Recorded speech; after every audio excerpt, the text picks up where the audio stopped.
नमस्कार. आपल्या घरगुती भोजन या मराठी चॅनलमध्ये तुम्हा सर्वांचं अगदी मनापासून स्वागत आहे. तर तुम्ही थंबनेल पाहिलाच असेल की आपण झाऱ्यामध्ये अंडी टाकून एकदम नवीन असा पदार्थ बनवणार आहोत. चला तर बघूया ही कोणती रेसिपी आहे. पण तत्पूर्वी तुम्हाला एक निवेदन आहे की तुम्ही जर चॅनलवर नवीन असाल तर चॅनलला नक्की सबस्क्राईब करा, सोबतच बेल आयकॉन देखील प्रेस करा. चला ही रेसिपी कोणती आहे ते पाहूया. सर्वप्रथम इथे मी 3 अंडी घेतलेली आहेत. आता आपण ही अंडी अशा प्रकारे फोडून घेऊयात आणि झाऱ्यामध्ये टाकूयात. तर बघा, अशा पद्धतीने अंड फोडून घ्यायचं आहे आणि झाऱ्यामध्ये टाकायचं आहे.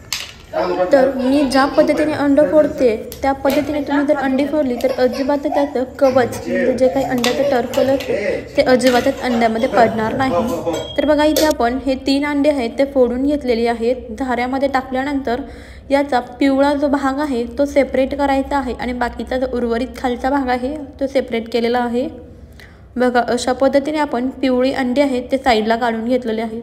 आता जो आपला बाकीचा भाग होता यामध्ये आपल्याला उभा चिरलेला कांदा घालायचा आहे, टोमॅटो घालायचा आहे, उभा चिरलेला कोबी घालायचा आणि बारीक चिरलेली कोथिंबीर घालायची आहे.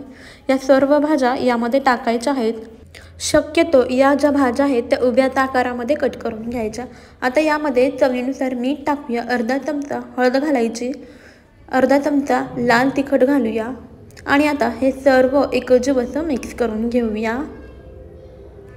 यामध्ये आपण खूप साऱ्या भाज्या वापरलेल्या आहेत, यामुळे ही रेसिपी नक्कीच खूप जास्त पौष्टिक आहे. आता यामध्ये आपल्याला ब्रेड टाकायचं आहे. तर त्यासाठी ब्रेडच्या ज्या कडा आहेत त्या मी काढून घेत आहे. फक्त मधला मऊ भाग आहे तोच आपल्याला यामध्ये टाकायचा आहे. बघा, अशा पद्धतीने मी ब्रेड यामध्ये कुस्करून टाकत आहे. सर्व ब्रेड आपण अशा पद्धतीने बारीक असा कुस्करून यामध्ये टाकूया. अगदी छोटे छोटे असे ब्रेडचे तुकडे करायचे आहेत. बारीक असा आपण हा ब्रेड करून घेऊया. तर बघा, ब्रेड टाकून झाला की तो अशा पद्धतीने यामध्ये मिक्स करून घ्यायचा आहे. यामुळे ब्रेड आहे ते व्यवस्थित असं यामध्ये भिजेल आणि सॉफ्ट असं होईल. तर पहा, यामध्ये अजून असं मॉइश्चर आहे, ओलावा आहे, यामुळे आपण यामध्ये आणखीन एक ब्रेड टाकूया. याच्या देखील कडा काढून घेतलेल्या आहेत.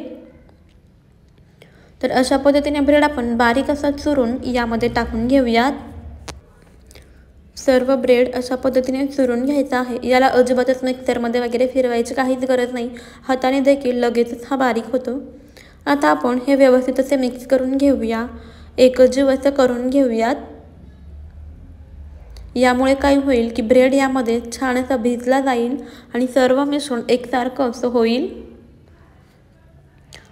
आपण हा ब्रेड भिजल्यानंतर या पद्धतीने स्मॅश करून घेऊयात. तर बघा, आपलं हे मिश्रण इथे तयार झालेले आहे.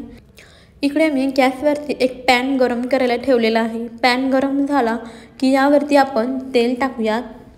तुमच्याकडे जर पॅन नसेल तर आपला चपातीचा साधा तवा असतो तो वापरला तरी देखील चालेल. लगेचच आपण यावरचं तेल आहे ते अशा पद्धतीने संपूर्ण पॅनवरती पसरवून घेऊयात. आता आपण जे मिश्रण बनवलं होतं ते या पद्धतीने पॅनवरती सोडून घेऊयात आणि याला असा गोलाकार आकार देऊयात. तर हा पदार्थ अगदी नवीन आहे, तर याला आपण काय नाव द्यायचं बरं? तर ठीक आहे, आपण याला पॅनकेक असं नाव देऊया, कारण आपण पॅनकेकप्रमाणेच हे पॅनवरती पसरवून घेत आहोत. यामुळे याला आपण पॅनकेकच बोलूया.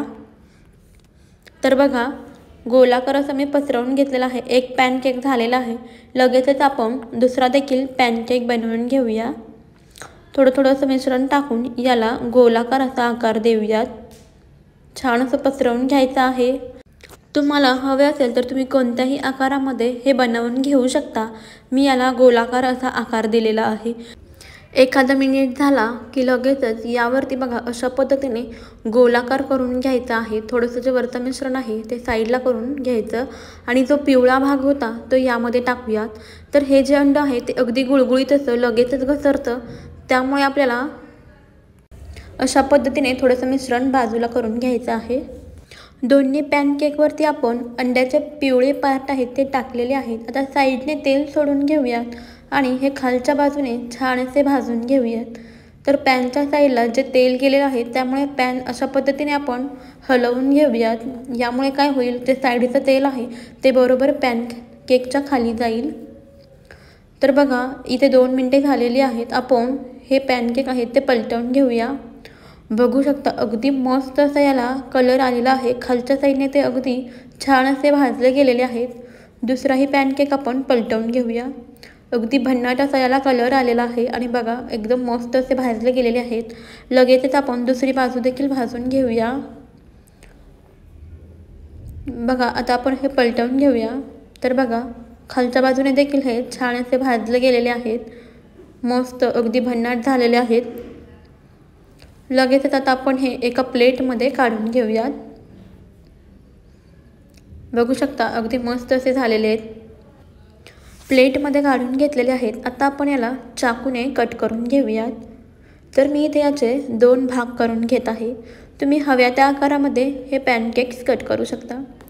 बघू शकता अगदी मस्त झालेले आहेत। आतमधून देखील छान असे शिजलेले आहेत। दुसरा पॅनकेक आहे तो देखील कट करून घेऊया। तर बघा अगदी मस्त झालेला आहे। यामध्ये भरपूर साऱ्या भाज्या वापरलेल्या आहेत, यामुळे हे अधिकच पौष्टिक आहे। लहान मुले देखील आवडीने खातील। तर हे तुम्ही टोमॅटो केचप सोबत सर्व करू शकता किंवा असेच खाल्ले तरी देखील चालेल। लहान मुले देखील अगदी आवडीने खातील। तुम्ही हे त्यांना टिफिनसाठी देऊ शकता जर अंड अलाव असेल तर। नाश्त्यासाठी देखील हा उत्तम पर्याय आहे। अगदी 10 मिनिटांमध्ये झटपट असा तयार होतो। त्यामुळे ही रेसिपी नक्की बनवून बघा। कशी वाटली ते मला कॉमेंटमध्ये जरूर कळवा। सोबतच तुम्ही जर आपल्या चॅनलवर नवीन असाल तर चॅनलला नक्की सबस्क्राईब करा। त्यासमोर दिलेले घंटीचे बटन दाबायला अजिबात विसरू नका। चला तर मग भेटूया अशाच पुढच्या छान नवनवीन आणि भन्नाट रेसिपीमध्ये। तोपर्यंत खात राहा, मस्त राहा आणि हेल्दी राहा। बाय।